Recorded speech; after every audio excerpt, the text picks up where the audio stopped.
Hi there, everybody. Welcome to Goshen Prepping.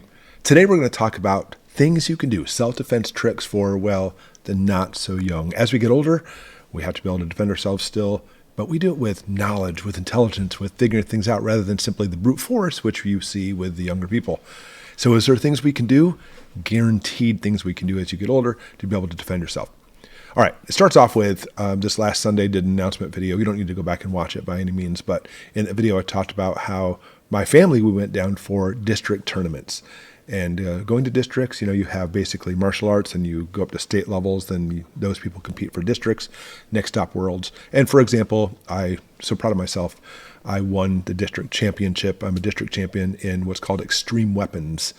Really cool stuff. But there's all kinds of different categories. And of course, you can see on my medals that I've won. This is just that last year. And with that, I'm not a spring chicken. I'm in my 50s. And honestly, if I went back 5 years ago and said I was going to be a district champion or possibly competing as a world champion in martial arts, I would have been like, you crazy. Even though I've done martial arts before, I took a few years off. I took a few years off like 10 years ago thinking I was too old, but here I am back again, better than ever. So with that in mind, I want you to understand that just because we're not spring chickens, we're still chickens, metaphorically speaking, and we're going to be able to fight and we're able to take care of things. So with that, real quick, by the way, with martial arts, I do extreme weapons. One of the weapons that you can actually fight with is a cane, which is kind of funny, especially when you see like a 12-year-old kid in martial arts tournaments using a cane and trying to smack somebody with it. Pretty cool. Okay. All right. So the first thing first, and of course, the number one thing, we're looking at a bunch of things, by the way, the number one thing we need to look at is you need to get in shape. You need to be prepared, physically fit.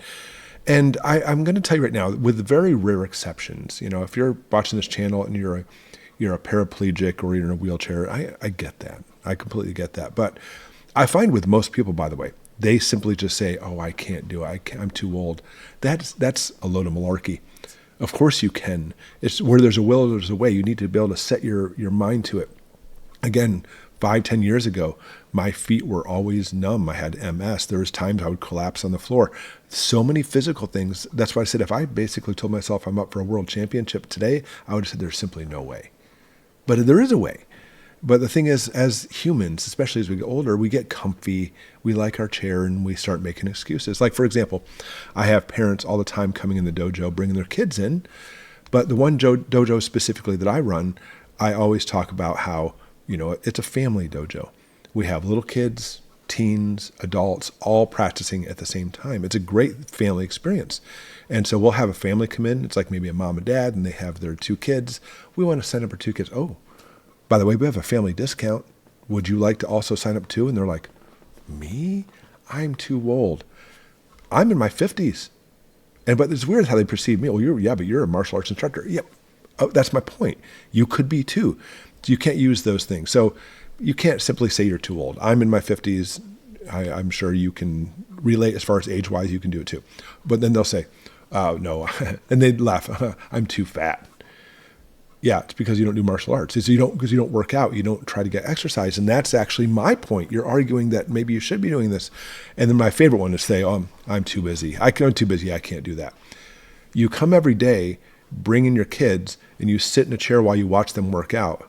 But you're too busy? You're here anyway. But of course, I can't really argue that with a lot of the people doing this because, I understand where the business comes in. You're too tired is what it is. And I get that.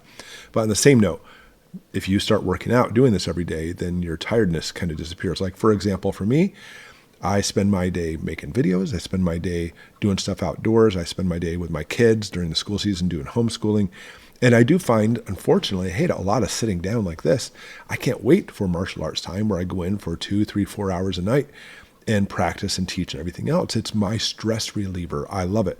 But, if you're in a zone where you're kind of like sitting around a lot, it's not a comfort zone. Just the thought of exercising is going to kill you. So anyways, I find there's a lot of excuses. I actually had a martial arts instructor tell me a long time, people have a lot of reasons, but they have no excuse. Because there is a difference, by the way. Do you have reasons why you don't work out? Or do you truly have an excuse? Like, again, you maybe be a quadriplegic, paraplegic. I saw a person who was paraplegic this weekend in the tournament, still participating. So what's your reason? Second thing you want to look at when it comes to being older, you want to be armed. And I really stress this. You want to be armed. I'll say it again. I say this so many times. You can't simply just arm yourself. You need to train and drill and practice. And people, for some reason, think that because they have a weapon, that suddenly I'm completely protected. That's not the case at all. What you've done now is you've made it so somebody's going to take that weapon from you and use it against you. But you want to be able to find one with that you're not going to fumble with, because I know there's a lot of people with dexterity. They can't really hold certain rounds and stuff, and I get that. So shop around. You want to be able to control your weapon. You want to be able to use it to the point where it's going to be effective and not basically a paperweight or have somebody take it from you. Like, I know this really older lady. I almost said old, but she's older than me. And it's one of those things where she has what does she have? She has a snub nose revolver that's a 38 special. Have you ever shot a 38 special? I mean, even for me, as a well-versed firearms connoisseur, it hurts. It really packs a punch. And I've never seen this and she's a little tiny old lady too. She's a little tiny thing. She doesn't work out at all. She's the kind of person who likes to sit around home all day and just do this. I've never seen her shoot it, probably because she'd probably fly across the room. And I say that facetiously. I mean, I think personally that's way too much of a gun for her. And I have people say all the time, look, I'm a little bit older. I can't really handle certain guns. And that's okay. There's basically one for everybody, if you think of it that way. Maybe you can't handle a 12 gauge. I think the 12 gauge is one of the perfect home defense guns you can get, but maybe you want to go for a 20 gauge. Still packs a punch, still does very well. Maybe you can't handle a 9mm. I love 9mm. Maybe you want to go with a 22 long rifle, or even possibly, a revolver, not revolver, really. Well, you have revolvers too, but semi-automatic pistol that uses 22s. It doesn't pack much of a punch at all, but it will still do what it needs to do. So with that in mind, get a firearm, but train and practice and drill, and you'll never be able to be effective. Use that tool effectively if you never actually practice with it. All right, shopping around is the key. Trying to get one fits your hand very well, but make sure you get a reputable brand too. If you come across some brand that you've never heard before, or the gun dealer is like, oh, if I sell these, I get this kickback for it. They're junk guns, because a gun will never be able to protect you if it jams every single time you use it. And that's what you see with a lot of junk guns. So go talk to some dealers, use some of the more reputable guns, or simply just do a Google search. Next up, number 3, home security. You want to be able to protect your castle. There's everything in home security, from just really inexpensive stuff to high-tech stuff too. I have both. I have both sides of the spectrum. I have inexpensive stuff that people wouldn't think about, and I have high-tech stuff too. I want to be able to protect my home in multiple ways. One of the easiest ways, by the way, and I've shown it on the channel before, is simply just what's called a driveway alarm motion detector or sensor. I'll link it below. They're sold. I mean, you don't even have to get it from Amazon, which I link it. They have them at Harbor Freight Tools, and they work great. They're battery operated, or you can get a plug for it too, so that we don't have to go through batteries. But I take them when we go backpacking or camping. Not as much anymore, but when I used to backpack in Colorado, I always had them. And there's actually tricks. You can put cans on strings in case there's a bear heading for your campground. You got to make sure the cans are squeaky clean, because that's what attracts the bears as food. But these motion detectors are great. You can put them around, and anything heading toward your camp will notify you, and it can be very loud too. And there's practically no setup for needed. You just put them out there and off they go. On that same note, there's also window break alarms, glass break detectors. There's actually, anytime you have a window or door that opens, you can put a little magnetic alarm on there. They don't have to be connected to a security system. Not knocking security systems, I have those too. But having a standalone system, they work very well for this, that basically puts out a real high-pitched audible alarm. Maybe you put it on the kids' window upstairs. It's not even simply just stopping people from coming in, so your kids don't go out. If they open the window and beep, beep, beep, somebody just opened that window up. I want to be careful. Now, with this, camera systems come into play. But you really need to shop around for what you want, because I've literally bought some camera systems that said, oh, you must have internet to operate this camera. And I have some of those cameras too, that I can watch my house when I'm not even at home. I like those. They're great. I always worry about security. Somebody else is watching through them too. That's always a possibility. But what happens if crap hits the fan? There's no internet. Your cameras will not work. Some alarm systems are the same way. So you can actually get some camera systems that don't require internet. They require Wi-Fi. And my Wi-Fi is hooked up to a system, so it will still power when the power goes down. So that'll work. And then some cameras are wired, some are wireless, lots of things to look at. And basically, instead of actually recommending one specific one, I'm simply going to go with, you have to find out what works best for you. And I probably should do a video just on cameras, but that'll be a long video on itself, because there's so many different possibilities. Even like the new Ring cameras, and I don't know. I can't think of other names for them. There's a whole bunch of them out now that seems to be, that's the main thing, because you have to be able to buy just simply like a 6 or 8 camera system. But now you can piecemeal and put all the different systems together, which is kind of cool. But again, for the fact that a lot of them are internet-based may not work so well. But something that's not internet-based is simply just motion lights. This works great for your security, by the way. You can even get solar-powered ones. They charge during the day, and at night they automatically come on. Just make sure they're always pointing at places where somebody may approach your house, be it like a walkway, or be it possibly a deck, or possibly even just windows, and have it so they will point away, so that way it blinds them but doesn't blind you. It makes them very clear. But have lots of those guys, and there's so many of those, and we have tons of them too that basically go off anywhere in case something, or in our case out here in the middle of nowhere, an animal like a deer gets in front of it, and we're like, oh, those lights just came on. Then lastly, when it comes to home security, one of the best things you're looking at is a trained dog. Now, you can get a small little yapper dog. People like the little ones, are easy to take care of and stuff, and at least they'll bark unless you know somebody's outside. But I like having the big, furry, razor blade teeth kind of dogs, you know what I'm saying? Like, I love German Shepherds. I'll be honest, I don't have one, but I love German Shepherds. That kind of dog where not only will it bark and let you know somebody's there, but will tear into somebody trying to break in. So if you're like an older person, maybe you're a little old lady who lives at home, having a big, furry beast like that, they'll be your best friend.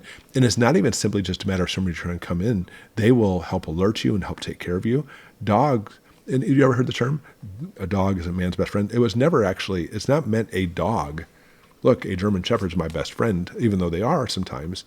It means as far as like species goes, dogs and humans get along. It's mankind's best friend, because they have a lot more than simply just barking and biting, but have all kinds of different roles. You also have to look at what are called hard defenses. Anything that's literally going to be a physical barrier that's, I'm not going to say going to stop somebody. Never think that you have anything in your house that's going to stop somebody from getting in. That's not going to happen. But it's going to drastically reduce their chance of getting in, or makes it so it's more difficult. And a lot of criminals, by the way, if it gets more difficult, they give up. Not always. Crap-its fan, that may not be the case. But fences are great. They will slow them down. At least lets you know somebody's approaching. Don't have the fences right next to your house, because once they're over it, they're there. Have it further away, and possibly with motion detectors, once they cross the fence, you know it, and that gives you some time. But having like things like even trees nearby your house. We had it where people came to my house one day, and they were doing something nefarious. I'm not sure what. And 2 guys came pounding on the door. I wouldn't let them in. They were all mad. I watched them out a side window, and there's a 3rd guy hiding behind a tree. So if you have, that tree's gone now, by the way, but if you have trees, they certainly will make it so people can hide behind them coming to your door. Don't depend on door locks. Don't depend on deadbolts or chains. They're more of like keeping honest people honest. Oh no, it takes seconds to get through those doors. Seconds. Even with reinforced locks on there, it will not take them long to get in. You can get some really sophisticated ones that'll work too. They're very good, but you need to make sure you have different strategies rather than simply depending on them not coming through the front door. That front door is just going to slow them down. Now, I'm sure your house has windows. You can get the 3M reinforced plastic for the windows, so that way they don't shatter so easy. People can still get in. I always talk about crap hits the fan. Have wood already set aside, cut ahead of time, that you can like drill up on the inside of your house where the windows are at, not the outside, but the inside, and spray paint them black, so that way it looks like a regular window per se, but it literally is blacked out, so that way they can't see very well. All right, castle defense works very well. So your house is your castle. You want to set up defensible parts. So let's say you have a window and you have your gun. You want to be able to look out the window and be able to see what's happening in a certain area. Your castle will defend it, but your castle may get overrun. And we always talk about having what's called an Alamo defense. So your castle, you defend your house, it's your castle, but you have an Alamo. Because if the castle is overrun, you have a fallback place, a retreat location to go to, or some kind of plans in case you are overrun. Think about that too. So if you're older, it's not always simply just buying a gun and training. That's good too. You need to have plans. You need to set out specific plans. Look at your house. Look around. Maybe if you have a law enforcement friend who knows this kind of stuff, come in. Can you help me think of a plan and do that stuff? Then lastly, and this could be the most important one, is you need to fight.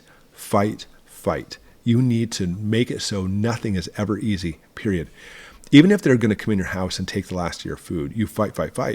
They may get to the point where like, you know what, I'm just not going to mess with you. I'm just going to take your food. At least you have your life.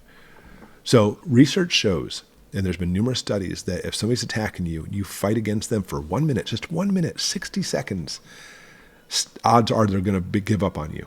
Because when it comes to criminals, they don't look to go home. They don't just cancel their plans. All that person, they look for somebody else.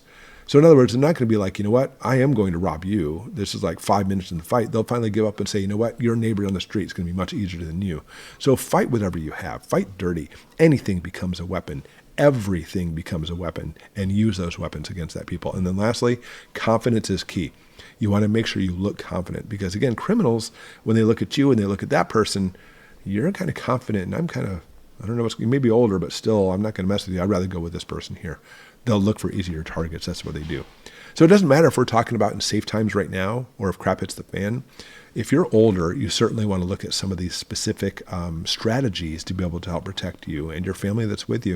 If you have any questions, and I really mean it, by the way, put in the comments below. And if need me, I'll make another video that expands on this or answers those questions too. Because I find that when it comes to as you're getting older, it is about intelligence, it's about thinking, it's about outsmarting these people instead of trying to do it by brute force. They have the strength and the muscles and the brute force, but they don't have the experience like we do. Thanks for watching, everybody. I appreciate that. Put in the comments below, and we'll see you next time.